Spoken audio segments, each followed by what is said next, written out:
Good afternoon and welcome to the City Club of Portland Friday Forum. City Club is where we bring civic-minded people together to make Portland and Oregon a better place for everyone to live, work, and play. I'm Karen Curvin, president of City Club, and I would like to welcome members and guests alike, those of you who join us today at Sentinel Hotel, and those of you listening on OPB radio or watching on Portland Community Media. The generous support of City Club's corporate and media partners ensures we put on the state's best civic programs week after week. I'd like to thank our media partner, Oregon Business Magazine. Our current Friday Forum sponsors are Bank of the Cascades, Family Care Health Plans, Legacy Health, Russell Fellow Properties, The Standard, and Stoll Reeves. We are grateful for your support and commitment to City Club's mission. Please join me in a warm round of applause for all of them.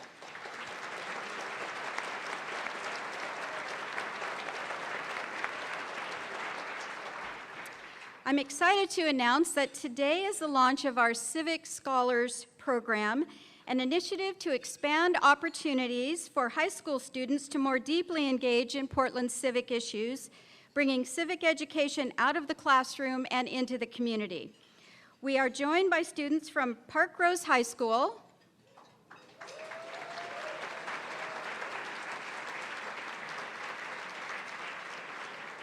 the students will spend time with Mayor Charlie Hales after his State of the City speech.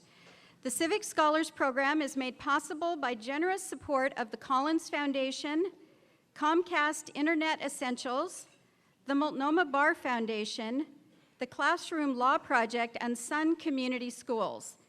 The program wouldn't have launched without the support of AmeriCorps Vista and, in particular, our Civic Scholars Coordinator, Amanda Shore. Thank you all.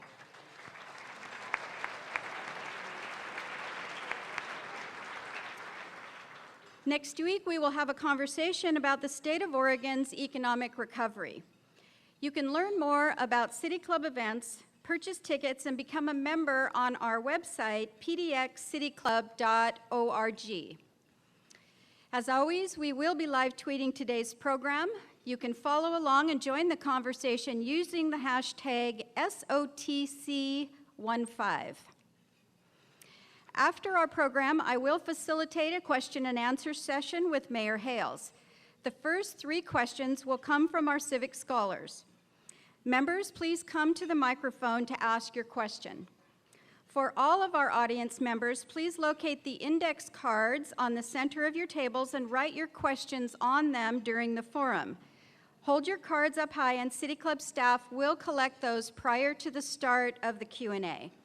And now for our program. Charlie Hales spent 10 years on the Portland City Council, followed by 10 years in the private sector, and has just finished 2 years as Portland's mayor. He is originally from Virginia.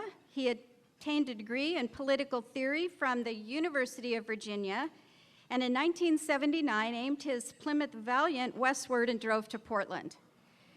Charlie worked here, started a family here, and got involved in the neighborhoods here, which led to his 1992 run for city council. He knocked on an estimated 20,000 doors to find out if the issues and concerns he heard from residents matched his own issues and concerns, and it turned out they did. He was elected to the council 3 times. He spent much of that time shaping the goals and accomplishments of the Transportation Bureau and the Parks Bureau. His accomplishments at Transportation included expansion of light rail, streetcar development, and safe bicycle routes. His accomplishments at Parks included the first successful bond measure in half a century, which led to building or renovating 110 parks in every area of the city, including most notably East Portland. Charlie left office in 2002 to work for a nationally known engineering firm, which let him see how other cities were adopting the Portland model of light rail and streetcar. He returned to public office in January 2013, employing the same technique of knocking on doors throughout the city to gauge the interests and concerns of Portlanders. Today, Mayor Hales lives in Southeast Portland with his wife Nancy and their cat Bogart. Charlie comes before us today to talk about the past 2 years as the city climbed out of the worst deficit in its history and the community at large recovered from the Great Recession. With these troubles largely behind us, the mayor will talk today about his commitment and passion for neighborhoods, for economic opportunity, and for public safety. Please join me in welcoming Portland Mayor Charlie Hales with the 2015 State of the City Address.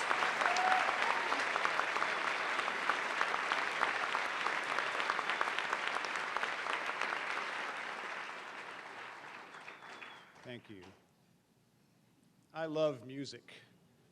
One of my earliest memories as a child was the sound of my mother's piano playing, drifting up to my bedroom. I was a geeky high school band kid. I'm no longer a kid. I still love music, and there's probably some of the geeky part left. My favorite piece of music in all the world is Aaron Copeland's Appalachian Spring. And the heart of that piece is an old Shaker hymn that goes like this. 'Tis the gift to be simple, 'tis the gift to be free, 'tis the gift to come down where we ought to be. And when we find, sorry, I'll do that again. 'Tis the gift to be simple, 'tis the gift to be free, 'tis the gift to come down where we ought to be. And when we find ourselves in the place just right, it will be in the valley of love and delight. Now you...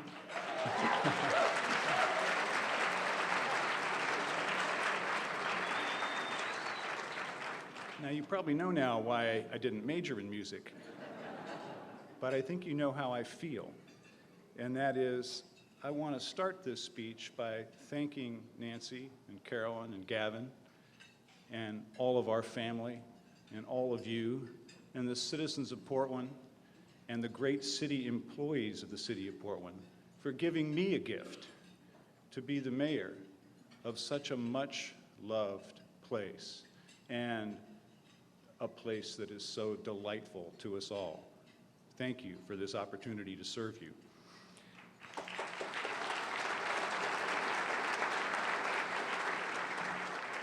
Thank you, City Club, for this civic tradition where we review and reflect and, yes, raise our sights for the better days we want ahead. Thank you, Karen Curvin and Greg McPherson, for your leadership of this great club.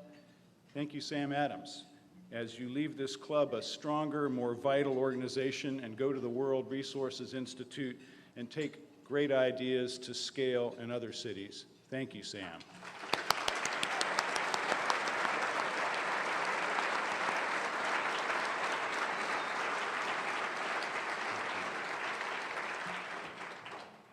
As Karen said, I see three really important priorities for our future: neighborhoods, economic opportunity, and public safety. First, a little bit about where we've been and how we got here. As she said, when I was sworn in 2013, we faced a slow local economic recovery and a huge city budget deficit. We had a police reform effort that was aspirational, but not yet operational. My first job as your mayor was to work with our council and get our fiscal house in order. We cut budgets in general fund bureaus by about 5% and clamped down on spending. We paid down debt with the first new money that came into our hands. We maintained the city's AAA bond rating, and we took $800 million that had been locked up in urban renewal areas for the Portland Development Commission and put that value back on the tax rolls to benefit schools and public services at the city and the county. You know, I went to a really boring meeting on Tuesday. It was the meeting, and there are some members of this committee here, of our Police and Fire Retirement Fund Board. And we heard a long and fascinating report from our actuaries. Are you jealous yet? But they told us some things between those lines of numbers which are pretty important, and that is that this retirement fund is actuarially stable, and that the tax burden on our citizens is going down, and that the administrative cost is small and declining as a share of the whole enterprise. In Chicago, the pension debt is $18,000. The unfunded cost of that system is $18,000 for every man, woman, and child in Chicago. For Portland, that number is 0. There are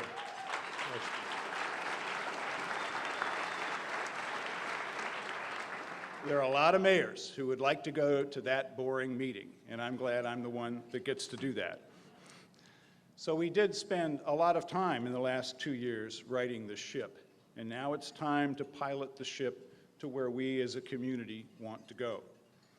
There were some major challenges in these first 2 years, and I want to list them, and as I do so, I'm listing a lot of solid successes for your team at City Hall. One was an attempted hostile takeover of our water and sewer systems, a well-funded campaign that tapped into legitimate concerns in our community about the stewardship of our utility dollars. But voters soundly and wisely rejected this, and we owe a debt of thanks to Commissioner Nick Fish. Nick, thank you very much for your leadership.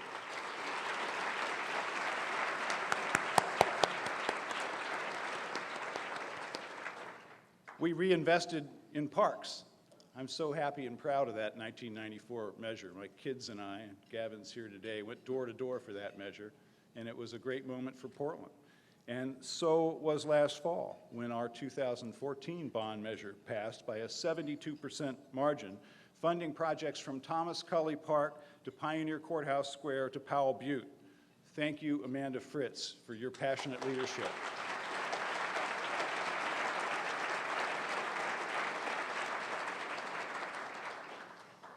Third, Portlanders reinvested in our children's levy, again with a huge margin by a 74% approval, investing $11 million last year in academic success, preventing child abuse and neglect, and mitigating childhood hunger. Thank you, Dan Saltzman, for your leadership of our children's levy.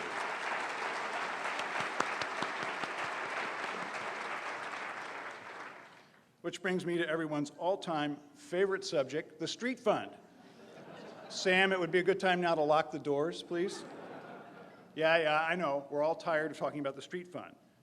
I'm tired of asking people to face this problem for the last 14 years. Let me lay out what we've done recently, and I'll promise to do it briefly. Now, some of you might think that the first thing we did was ask for more money. No, the first thing we did was to dig down deep with the dollars we already have and pave more streets. We went from paving 30 miles a year to 100 miles a year with the money we already had.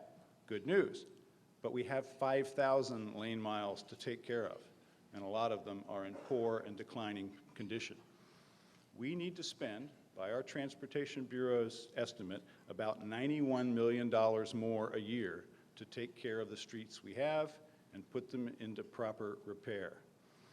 Now, we've tried several options, and there was opposition. Understood. Taxes are not popular. Once upon a time, the federal government was a reliable partner in our work on transportation. Earl Blumenauer has been trying to raise the gas tax for years and to get Congress to get real about transportation funding. Congress should listen to this man. We hope this is the session when they finally do that and take this historic opportunity of amazing declines in gas prices to do the right thing and to listen to Earl Blumenauer. Earl, thank you for your leadership.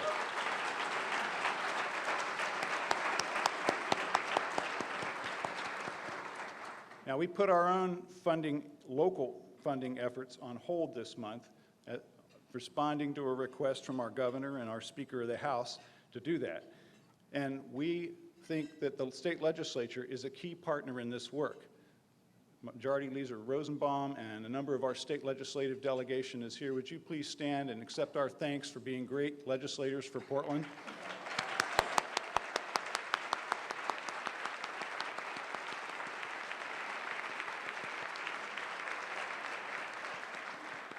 We met with our Portland legislative delegation this week, and they're going to work hard to help solve this problem. But no matter what, action in Congress and action in Salem won't erase this problem. We hope it will diminish the size of the problem, but it won't erase it.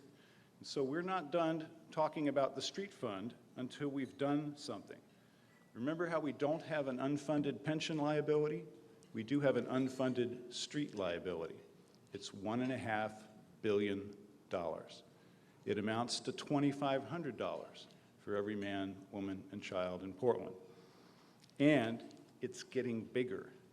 It's growing by $12.5 million a month. Tick, tick, tick.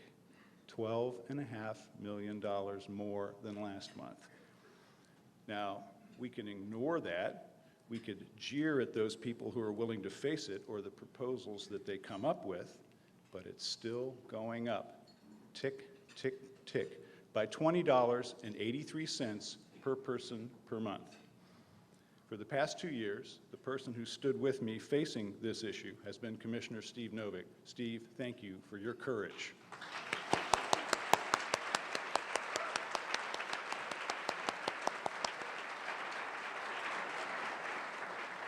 There is an easy way out for all of us on this, which is do nothing. I'm not that guy. This is not that council. We're not that city. Together, we must get this done, and I believe we will. Another issue that we've focused on in the last couple of years has been police reform. Now, I started by telling you about the great progress that we've made to right the ship financially. I now get to tell you that we're making great progress in police reform. There's a principle here that I think we all believe in, that the police must be a force for community health and for justice, and that no law-abiding people should ever believe that they have a reason to fear the police. Yet too often this is not true for many people in our community, for people of color, or for people suffering from mental illness. Changing this reality in Portland is a sustaining passion of my administration. Here's an important distinction. We want to be safe, and we want to feel safe, and to feel safe when we interact with our police. Our police bureau is changing, and changing that interaction will result. Let me briefly explain why Portland is different from other cities on this issue. We have a clear path to improvement. We have a settlement agreement with the U.S. Department of Justice, and we have changed who we hire as police officers, how we promote them, how we train them, when they get to use force, and how we apply discipline when their actions are inappropriate. We've focused on police accountability and on that relationship building with the community. That starts with recruitment. 40% of our new hires in the last 5 years have been women and people of color. We've expanded our behavioral health unit, which assists people in mental health crisis. This progress is due to City Council leadership, to direction that I gave when I took over the Bureau, and our excellent command staff. But none of it would have happened in a police bureau that was completely unwilling to change. Now, you know, every day I get on this phone a report called the Daily Situation Report, and it tells what happened, usually overnight, in our police bureau. And I'll tell you, day after day, I see reports of de-escalating crises, of solving problems, of being humane, when our police officers are out there using the best tool they have, which is their compassion. Let me give you 2 examples. Officer Parak Singh. One day last winter, Officer Singh saw a homeless man barefoot in the cold. He gave the man his boots. Sports columnist John Canzano asked him, "Why did you give him his boots?" And Officer Singh said, "We're the same size," and he was cold. Officer Susan Billard last July was called to the Safeway on 122nd. A shoplifter had been caught with $6 worth of soup and rolls by the security guard for that store. His pregnant girlfriend hadn't eaten all day. That's why he did this. She was outside in the car in the parking lot crying. Rather than arrest that man, Officer Billard issued him a citation. And then she told the girlfriend, "Go fill up a cart of groceries and meet me at the front of the store." And then she paid for the groceries. Now, you won't necessarily read these stories in the headline, and they're not required by the Department of Justice settlement, but it is what our officers do day after day.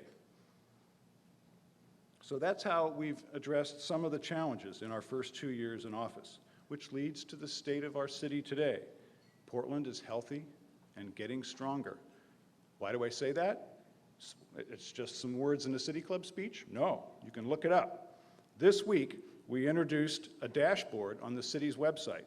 This tracks metrics related to my priorities and to our community's priorities, like building livable neighborhoods and creating economic opportunity and improving public trust in law enforcement and in government in general. I don't quote Ronald Reagan very often, but trust but verify. Go check it out, portlandoregon.gov/dashboard. It's there. Over the next 2 years, we will focus on neighborhoods and economic opportunity and public safety. To address these, Portlanders need to know that we here in Portland rewrote the urban equation. What do I mean by that? 40 years ago, there was a conventional wisdom about cities in decline. Prosperity was leaking out to the suburbs, urban schools were deteriorating, parents with choices left the public schools and left the poor kids behind. We understood that the races would never get along. Urban life was a lesser choice. Suburban flight was the norm. This was true nationally, and it was true here. There were a lot of parking lots in what we now call downtown Portland. Get this, as recently as 1990, there were 2,000 vacant and abandoned houses in North and Northeast Portland. There was a lot of talk about new freeways, even though in 1979 there were 115 days when Portland exceeded the federal air quality standard for smog. That was the urban equation. Nothing unusual here. But what did Portland do? We redeveloped the parking lots. We said no to more highways in the city. We invested in light rail and streetcars. Individual families and social entrepreneurs like community development corporations invested in great old houses and great old neighborhoods. We revitalized main streets in our neighborhoods from Hollywood to Hillsdale and from Multnomah to Montevilla and from Woodlawn to Woodstock. How did we become this livable city? We put our values into our actions and then created a lot of great partnerships. That's the Portland way. So naturally, my first priority for the coming 2 years is neighborhoods. We're working now on our comprehensive plan, the blueprint for the development of our city over the next couple of decades. Here's something I'm passionate about: keeping great neighborhoods great and extending the benefits of livable urbanism to more of our city neighborhoods. And here's what we must do to get there from here. Preserve neighborhood character. Work to preserve affordability so people won't be forced out of their historic neighborhoods. Tighten up the rules on demolition. Use this tool rarely and use it right. Have strong infill standards and design guidelines. We all know the nightmare scenario. The homeowner leaves town for the weekend, comes back, and the charming old house next door is a pile of rubble, and a few weeks later, there's a McMansion there. I'll recommend new rules on neighborhood infill that will widen the setbacks between houses, require that new homes more closely match the older ones that surround them in terms of size and volume, and make demolition a less attractive option.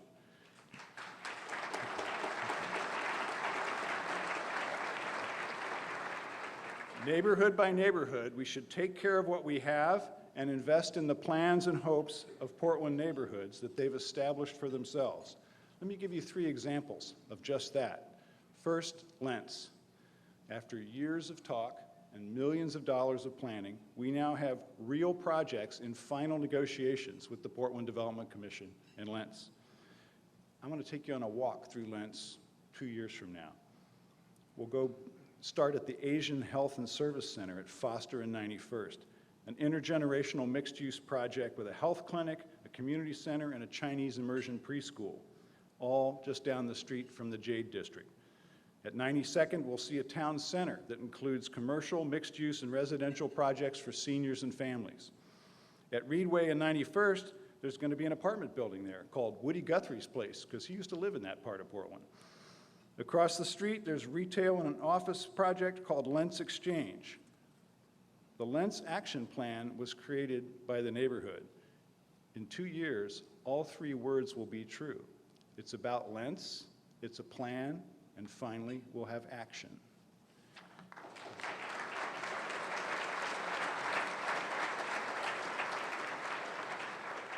Take another walk for me in Old Town Chinatown.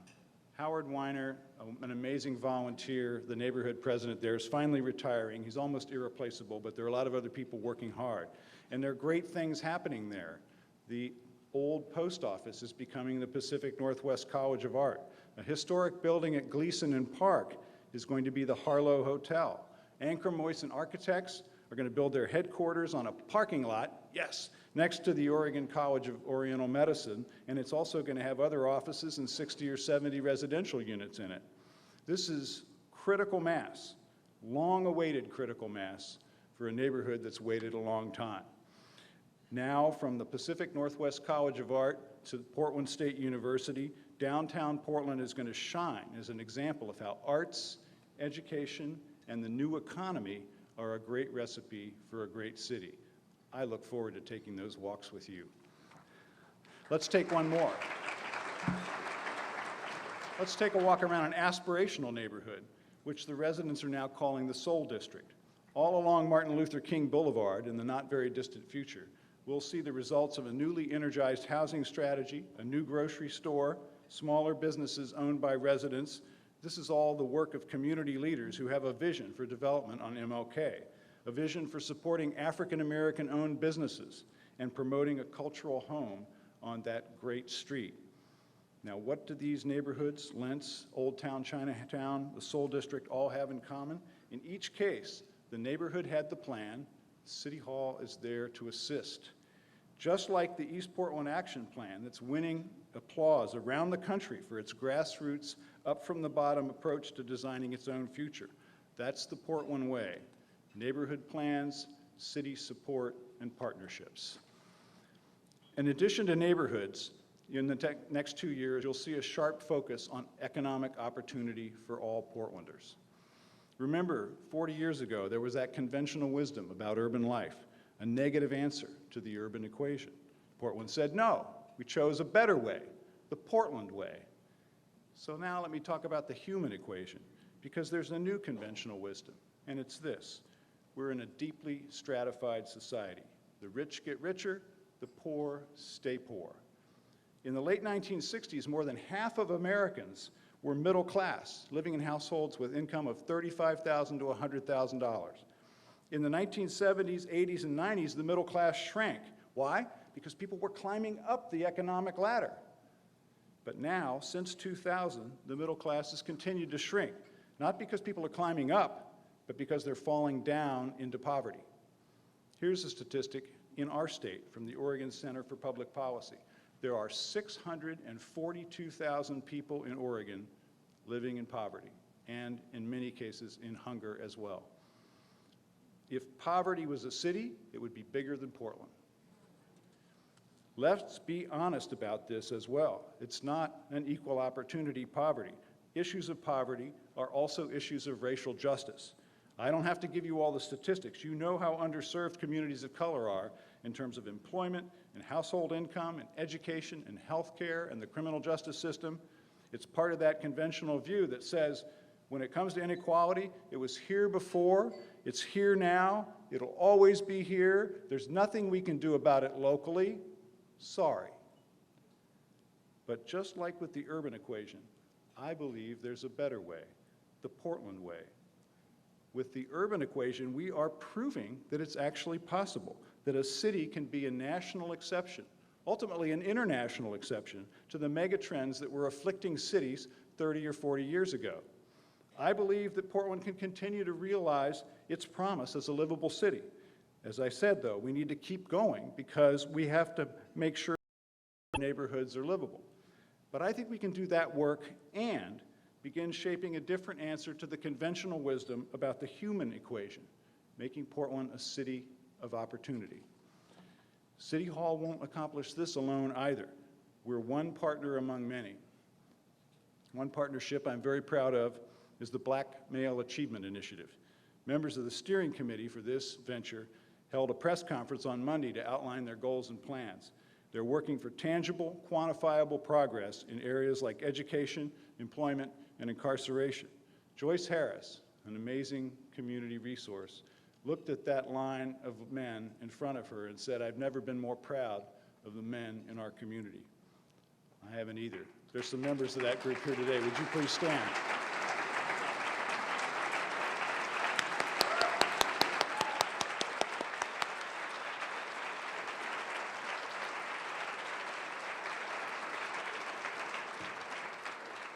What sort of issues are these men taking on? Here's an example.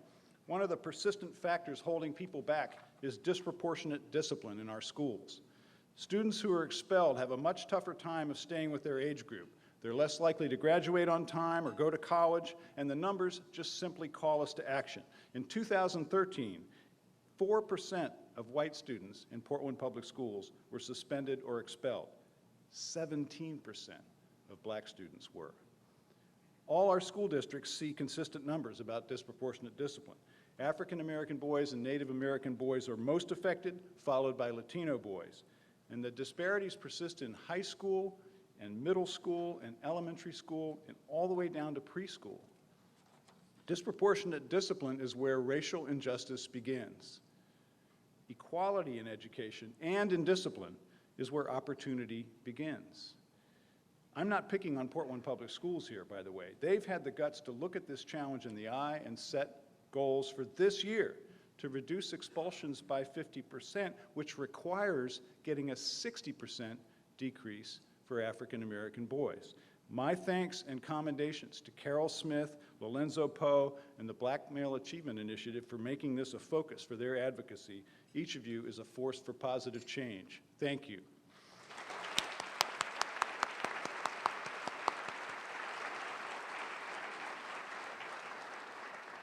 So what else can a city, our city, do about economic opportunity?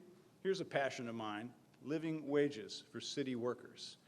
This year, with Commissioner Saltzman, thank you.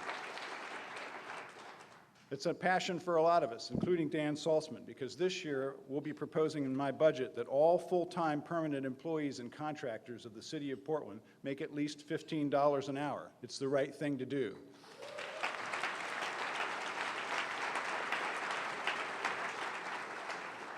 I met Kadre Ahmed when I was running for mayor. Kadre fled Somalia, spent 15 years in a refugee camp in Kenya before she resettled in the United States. She's a custodian who works at the Portland building and has for the last 7 years. She makes $13.50 an hour, and she has 7 children. Her husband drives a taxi, but he was injured in a car accident and isn't working right now. How would Kadre use a little more income?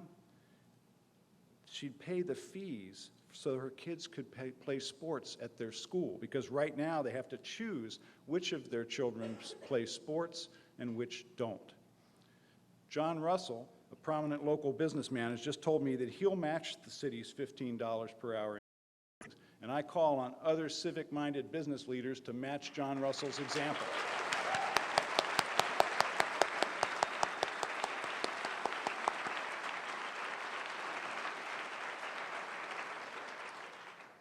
Economic opportunity. What else can a city do? Our city. How about this? For our minority-owned, women-owned businesses, let's improve our system for the City of Portland so that our contracts and good intentions lead to more actual opportunities. In the next couple of weeks, we'll be bringing an ordinance to Council to establish a new commission, the Commission on Equity, Contracting, and Purchasing. This will be a watchdog to make sure that companies aren't gaming the system, and will recommend more ways to increase minority participation on city contracts. Nobody in this city is more committed to creating a pathway to minority prosperity than James Posey, and I want to thank him and others like Tony Jones for working on these issues. Thank you, James.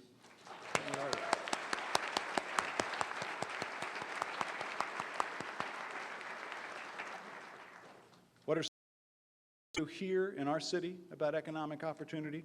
We can create programs to help ex-offenders, except I don't like to use that term. I like to call them returning citizens. Here's how it ought to work. If you break the law, you'll get convicted, and you'll serve your time. That's it. You should then return to your community. But right now, there are barriers that stop returning citizens from being successful. Last year, we as a city took action. We removed a major barrier for people seeking city employment because we banned the box. Proud of that.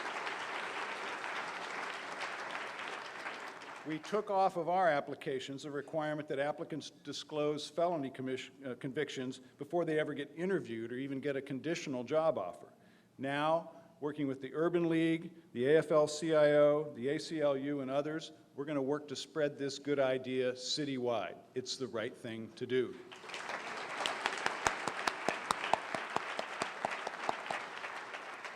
We should go further than just banning the box. This year, I'll propose incentives for businesses that hire returning citizens, just like we do for veterans.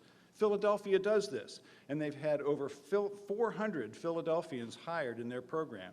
Their recidivism rate for those returning citizens is an amazing 7%.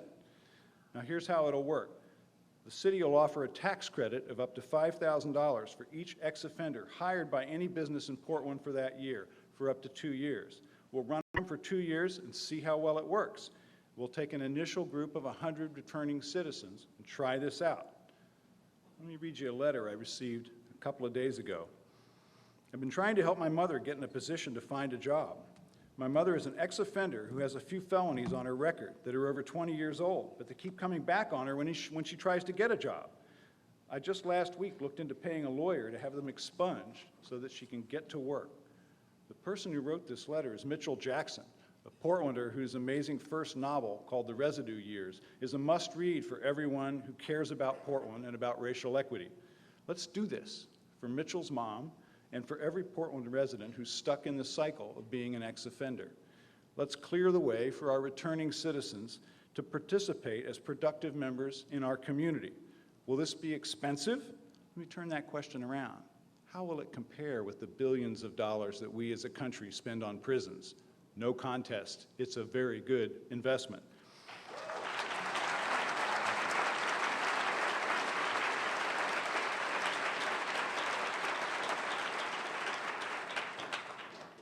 To provide economic opportunity for everyone, our local economy has to be flexible, and we're adapting to the new sharing economy. We found a path forward for the legal use of short-term rentals like Airbnb. If you check out the front page of the Wall Street Journal today, you'll see that we're noticed for working with private nonprofit ride-sharing apps like Uber and Lyft. Now understand, we will do this only when we can ensure that these companies embrace our values that include public safety and equal access. And remember that Somali family that I mentioned, Kadre's husband, the taxi driver? We also need to make sure that they have the ability to make a living wage behind the wheel, because that's our priority too.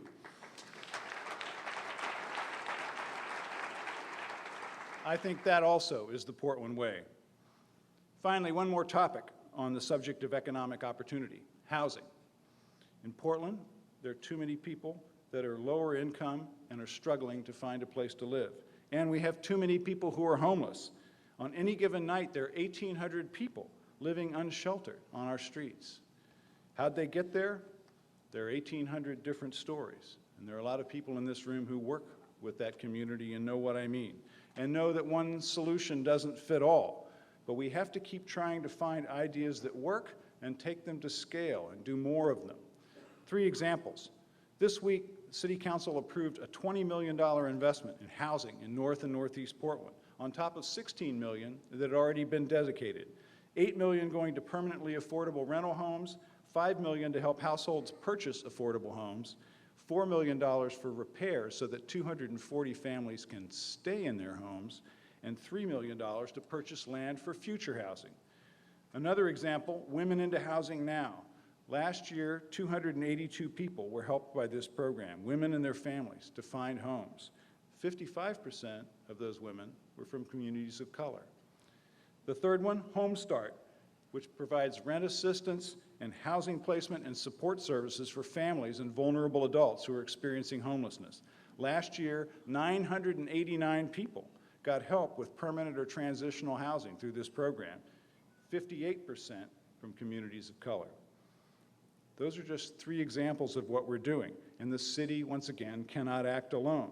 The Portland way is to put our values into practice by building great partnerships. One of those partnerships is with Rob Justice and Dave Carbonneau, who plan to build 1,000 affordable units in 4 years. Not building Cadillac spaces, but building housing small, quickly, and well. We need these kinds of creative solutions because we need housing stock now. Now, despite all that effort, homelessness is still a persistent problem throughout our city, as it is throughout the nation. I encourage everyone to read Anna Griffin's excellent series of columns in the Oregonian on homelessness, because she lays out the challenge as well. I also encourage everyone to read the City Club's report on healthcare reform and homelessness that was released earlier this month. Since I came to office, every time we've had an opportunity to increase funding for the homeless, this City Council has done so. We increased funding in the 2013 budget, the 2013 fall budget adjustment, and the 2014 budget. And yet the problem persists. So what else can we do here, soon? Pick a component of this big, complex problem and tackle it with an effective partnership. Here's a good example: homelessness among veterans. Last November, the Veterans Administration challenged Portland and Multnomah County to house 100 vets by Veterans Day. Instead, we found housing for 139. I met one of them, a guy named Frederick Maxwell. He served our country and then lived for 5 years in his van. Today, he has a home for himself and his cat, who says runs his home. I can identify with that. More recently, the Home for Everyone Executive Committee considered a plan to find housing for all our homeless vets by the end of 2015. The Home for Everyone Executive Committee includes me and Commissioner Saltzman, Multnomah County Chair Deborah Kafoury, Commissioner Jules Bailey, Carolyn Eccles from Gresham, Michael Bonacore from Home Forward, Michael Parkhurst from Meyer Memorial Trust. This is the kind of example of city-county partnership that we'll see more of. I know we have a number of our county commissioners here, including Chair Kafoury. Let's recognize them for being great partners for the City of Portland.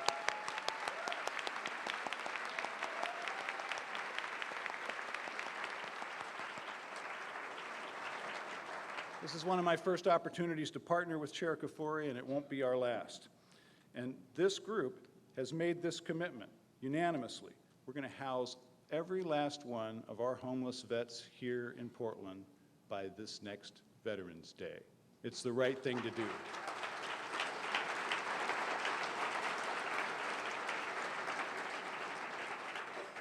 I've talked about neighborhoods and economic opportunity.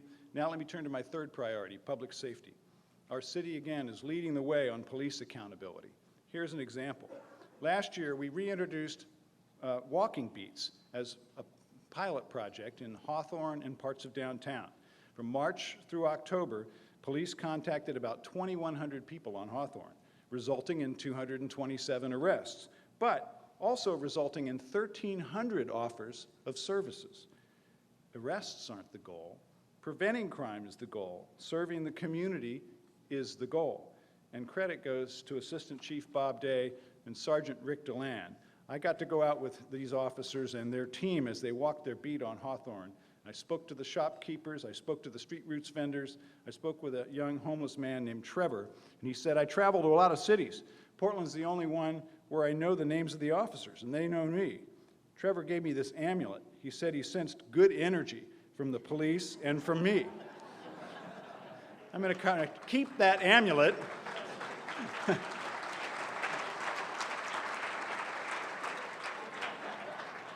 And try to keep earning that trust. Now, the Hawthorne merchants praised these beats, the neighbors love them, even our houseless communities and their advocates praise these walking beats. Israel Byer of Street Roots says it should be a national model for how to interact with the homeless, and he doesn't dispense that kind of praise often. Dennis Lundberg of Janus Youth said of Sergeant Deland's team, it's like having a whole other team of street outreach people out there working with us. We've run 2 pilot programs, we've measured their success. This is what community policing looks like. Expect to see more of it. Sergeant Deland, thank you.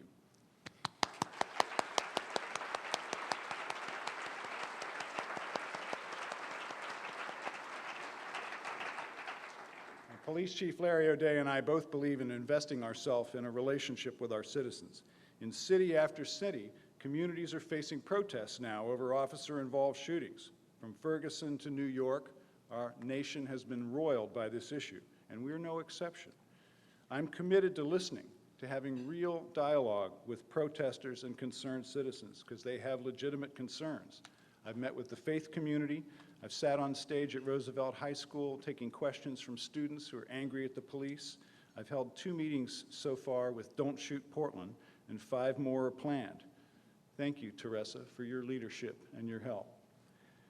I've held 2 meetings so far with Don't Shoot Portland, and I will keep this conversation going. Yes, let's hear it for Teresa Rayford. Where'd she go?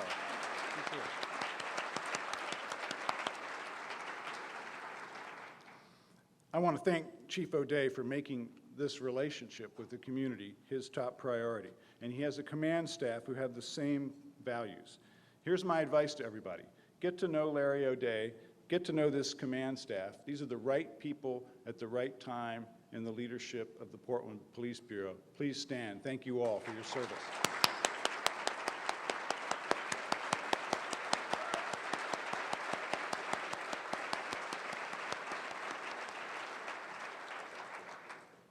Another major factor in public safety is the illegal use of guns.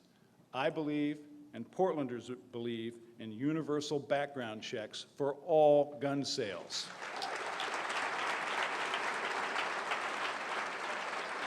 Now, you know, I could stand here and cite statistics on gun violence all afternoon. Let me just give you a couple. Firearm homicide is the second leading cause of death after motor vehicle crashes for our young people. An average of 8 children and youths under the age of 20 are killed by guns in America every day. Every day. Why do I mention youths injured or killed by guns? Well, let me tell you, there's some wonderful and there's some terrible things that I get to do as your mayor. And one of the worst was going to Emmanuel Hospital to visit 3 wounded high school students, including one of them, LeBray Franklin, who had worked as an intern in my office. And that was hard. And LeBray sat there, or laid there, actually, in that hospital bed, and said over and over, "This is so messed up." You're right, LeBray. We know that. So do our state legislators who are here, because they're committed, as we are, to making this change. I testified at the 2013 legislature. I'll go back again whenever you ask me to be there. Senator Jenny Burdick isn't here, but I think she's listening in, and we know how hard she's worked and the threats she's faced. Together, this legislature and this community will do the right thing for LeBray and everyone at risk of gun violence. This is the session.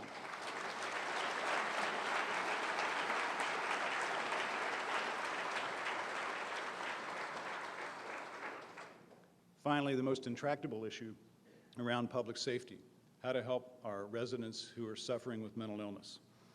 The nation's failing mental health system fails us all. It undermines our schools, it contributes to homelessness, it creates a system of police as first responders. We see this problem in Portland and in every city. In 2013, Portland police transported 1,100 people to emergency rooms. Wrong vehicles, wrong destination. An estimated 40% of the inmates in Multnomah County's jails are diagnosed with mental illness. I firmly believe that the police should not be the first responders in mental health crises, but if they are, we're committed to making sure they have the right training for the task. That's why we've increased the capacity of that behavioral health unit within the Police Bureau, adding a mobile crisis team for each of our 3 precincts. You should see, again, these reports that I get on this phone, day after day, week after week. Our police are serving as first responders to people in mental health crisis as a just normal part of their routine. Let me give you one example. It was from last September. This is the story of Denoris McClendon, a man who was suffering with mental illness. On August 30th of last year, the police received a report of a man acting strangely in public. Officers found him and they drove him home. Half an hour later, his grandmother called because he'd become agitated, and police met him again. On August 31st, his grandmother called again. Mr. McClendon was suffering from paranoid delusions. He was out in the backyard swinging a dowel rod at the bushes, looking for the FBI. Some days before this, he'd broken both his arms, and although they hadn't healed, he'd removed the casts and stitches himself. Someday soon, Denoris will be in a better place, but that wasn't that day. Project Respond was called in, and Mr. McClendon was taken to the hospital, but he was released in the middle of the night. When Labor Day dawned the next day, the police received a report of a man waving guns at cars at the intersection of I-84 and I-205, one of the busiest intersections in our highway system, on Labor Day. There was a man walking between cars, waving this gun, pointing it at people as they're coming home from their weekend. So there was a massive police and medical response. This unidentified man, you know where I'm going with this, of course, was Denoris McClendon. This situation could have had a horrifying death toll right out, but it didn't. Police didn't fire at him. They stayed back and they worked to isolate him from other drivers. He eventually left the freeway and moved towards a residential neighborhood. Now the police believe they had no choice. They shot him and wounded him and arrested him before he could reach neighborhood homes. Now I tell you this story not to vilify Mr. McClendon, nor the police. I tell you this story because at every step, our community has failed Denoris McClendon. What can we do about it? For one thing, we can create one or more psychiatric emergency services center here in Portland. As I said before, we do things through partnerships, and this is an essential one, where we work with Multnomah County and the legislature and community care organizations and hospitals. And next year, I want to come before you and say we've opened it. We've opened our first psychiatric emergency center. We'll do this for Denoris McClendon. We'll do this for his grandmother. We'll do this for every family afflicted by mental health crises, and for every police officer who's forced to serve as a first responder in mental health crises. And we'll do it because it's the Portland way to create innovative local solutions to intractable national problems, thus making our citizens' lives better.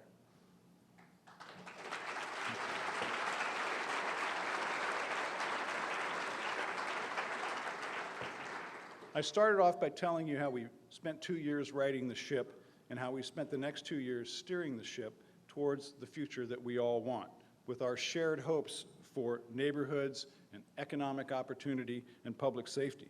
I've laid out some ambitious goals for our administration and for the city, whether it's for the betterment of our police bureau and the communities they serve, whether it's for our students, for people of color, for neighbors and neighborhoods, for women and minority entrepreneurs, for people in poverty and our middle class, for black male achievement, for our community's workforce, for returning citizens, for the houseless, and for those Portlanders living with mental illness. I think we will find the Portland way to meet these challenges. We here rewrote the urban equation. We did it for us, and then other cities are now trying very hard to be more like Portland. Our challenge now is to rewrite the human equation, the same reason, for us, to do for the people of Portland as we have done for the place of Portland. Can we do this? Can we be a city that does all this, a city that strives for liberty for all, livability for all, opportunity for all, justice for all? In this place, can we, in our own Portland way, actually make a difference? I think so. After all, we have a history of being different. We're Portland. Thank you very much.